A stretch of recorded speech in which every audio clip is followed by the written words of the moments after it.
We're looking at a real treasure from 1948, somewhere around 1950, 1953 possibly. Anyway, around 70 years old. Those of you that are coders, those of you that are CW experts can appreciate the Western Union telegraph signal set. Manufactured in Brooklyn, New York, like I said, in the late 40s, early 50s. This is a real treat.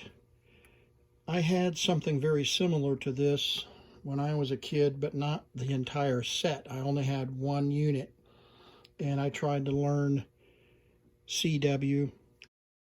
Never really became proficient at it, just simply because I didn't stick with it, and because I was trying to learn it visually, trying to make the dots and dashes look like letters, and incidentally, they do.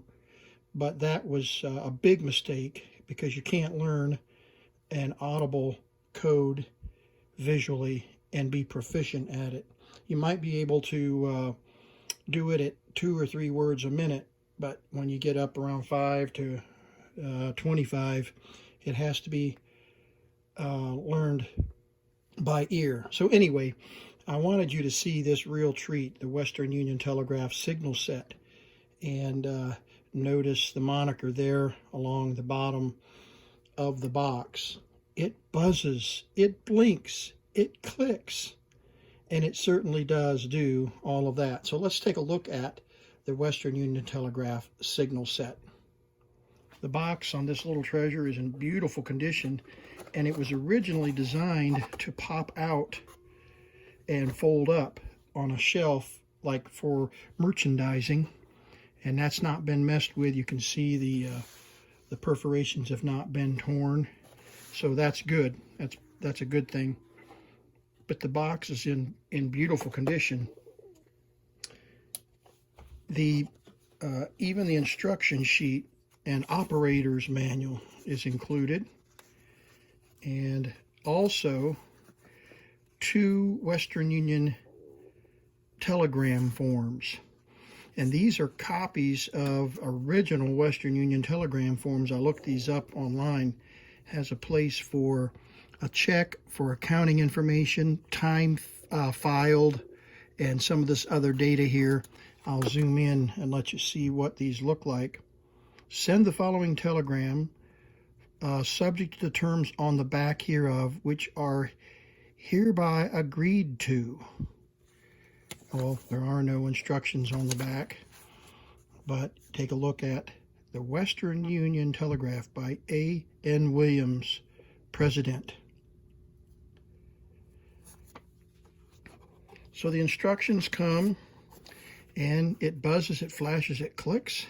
So it can be used in wireless, used in night signaling, and used in a telegraph transmission.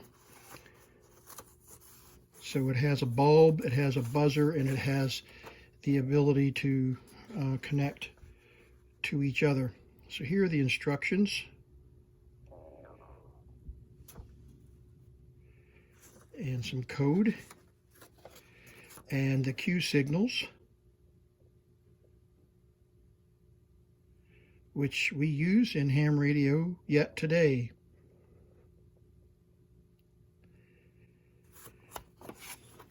So let's pop these out. I've already got batteries in them, and you see they're in beautiful condition.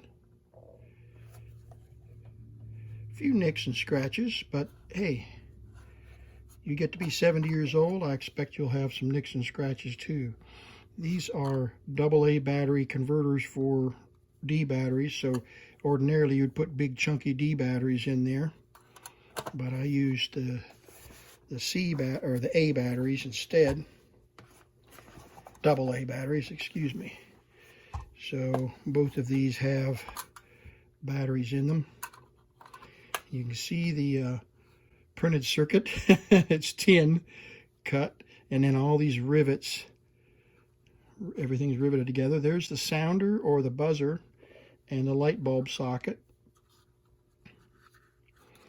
So Had did a little bit of work on these to get the corrosion clear, and so I don't know whether we're going to get them to work today or not. Sometimes the buzzers work and sometimes they don't. Yeah, there we go. There's the buzzer. And then we have the clicker. And then we have the light bulb. So isn't that cool? And then the connectors join the two units together.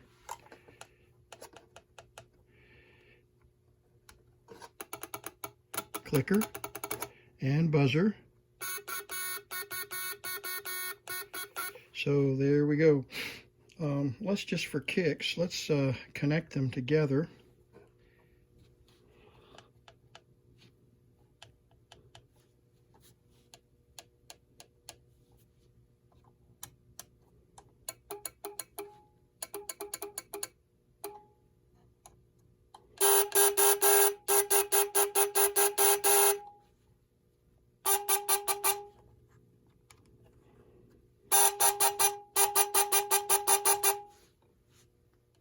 So what do you think?